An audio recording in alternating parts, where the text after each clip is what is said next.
Sénégal, bonjour. Le tocsin de monsieur le ministre de l'Intérieur révélé par la tribune, à savoir, nous savons que le Sénégal est ciblé. Ciblé par qui? En tout cas, dans la tribune, monsieur Abdoulaye Daouda Diallo est formel en déclarant, nous ferons tout pour interdire le voile intégral. L'intégralité de la sortie au vitriol de monsieur le ministre de l'Intérieur fait également la une du Populaire qui souligne que Abdoulaye Daouda Diallo déchire en 1000 morceaux la burqa. Pourquoi? Eh bien parce qu'il n'est pas question de religion, mais de sécurité nationale, dixit Abdoulaye Daouda Diallo. Monsieur le ministre de l'Intérieur à la une du Populaire est clair comme de l'eau de roche en déclarant que le Sénégal n'est pas, alors là, pas du tout à l'abri d'une quelconque surprise. Et c'est sans surprise que la tribune revient pour nous dire que la gendarmerie encombre le pays. Ce point, Ella Diogou Sissé, mon confrère de la tribune, souligne dans son article que les Pandores investissent Diourbel, Thiès et Mbour en informant que le centre-ouest a été débarrassé de ses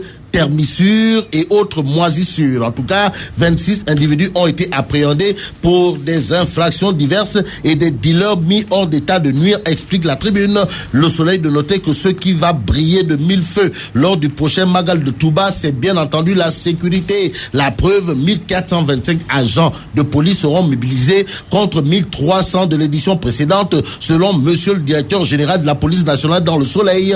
Comme pour l'astre de Ando souligner que les bandits de grands chemins et autres petits larbins doivent se tenir à carreau. En attendant, intéressons-nous à la tribune qui, dans ses colonnes, renseigne que l'opposition sénégalaise n'est pas prête à lâcher l'affaire de la présidence du groupe parlementaire des libéraux et démocrates. Et aujourd'hui, c'est le Front pour la régularité des processus électoraux, une entité du bloc de l'opposition qui entend faire le tour des communes de Dakar pour sensibiliser leurs militants sur la nécessité d'exiger le rétablissement de Aïda Mbodj au poste de présidente de groupe parlementaire des libéraux et démocrates, renseigne la tribune. Le canard du groupe des médias de préciser qu'il s'agit du PDS, de la CDBOC Giskis, de AJPADS, de l'UCS et de la FSDBJ ainsi que les mouvements de la société civile. La société civile réunie autour du M23 cloué au pilori par la coalition Les Républicains d'Omouréoumi dans le Populaire. Le journal du groupe Tom 7 d'indiquer que selon Mohamed Diagne et compagnie de la coalition Les Républicains d'Omouréoumi, la rencontre entre le M23 et le FPDR est contre nature. Et pour les Républicains d'Omouréoumi et compagnie dans le Populaire, ce basculement de certains membres du M23 est un chantage inouï contre le président. Bref, par ailleurs, que les Républicains d'Omouréoumi, à savoir Mohamed Diagne, Maguette Gom et compagnie, bombardent à leur tête leur coalition, le président Macky Sall. Du côté des femmes de la coalition Benno Bokk Yakaar, le Populaire nous livre une Adi Mergane Kanouté toute griffe dehors. Madame la vice-présidente des femmes de Benno Bokk Yakaar, en l'occurrence Adi Mergane Kanouté, est montée au créneau pour dire qu'un ministre de la République s'évertue en vain à rendre nulle toute activité entreprise par les femmes de Benno. Propos livrés par le Populaire. Le journal de souligner les femmes de Benno par la voix de Adi Mergane Kanouté ont décidé de combattre le ministre apériste colporteur en question. La question sur la publication du rapport d'audit 2013-2014 apparaît désormais comme une discussion autour du sexe des anges, d'où la sortie au vitriol dans le quotidien de Mohamed Mbodj et compagnie du Forum civil contre Sey Nyang et compagnons de l'ARMP. En tout cas, le Forum civil épingle l'ARMP. Voilà le titre qui barre la une ce matin du quotidien Le Quotidien. Le journal du groupe Avenir Communication d'informer qu'au sujet de la lenteur au sujet de la lenteur notée dans la publication des rapports d'audit 2013-2014, le Forum civil dénonce une violation des textes en vigueur de la part de l'ARMP. Et aujourd'hui, le Forum civil exige la publication intégrale des rapports ici et maintenant. Passons maintenant à Libération, qui affiche les révélations policières sur la mort de Matim Mbodj.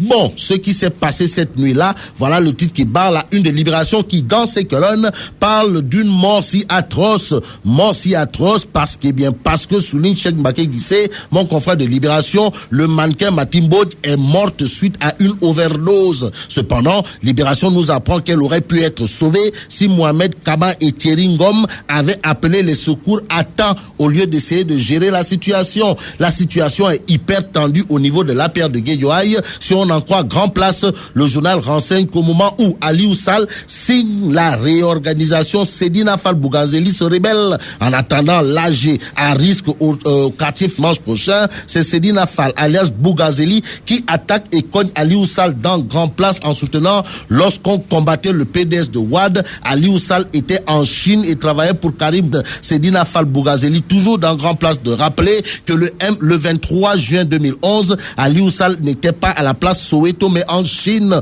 lorsqu'il fallait soutenir Macky Sall, son grand frère qui était persécuté à l'Assemblée nationale. Aliou Sall était toujours en Chine. Dixit Bougazeli, Sedina Fall dans Grand Place.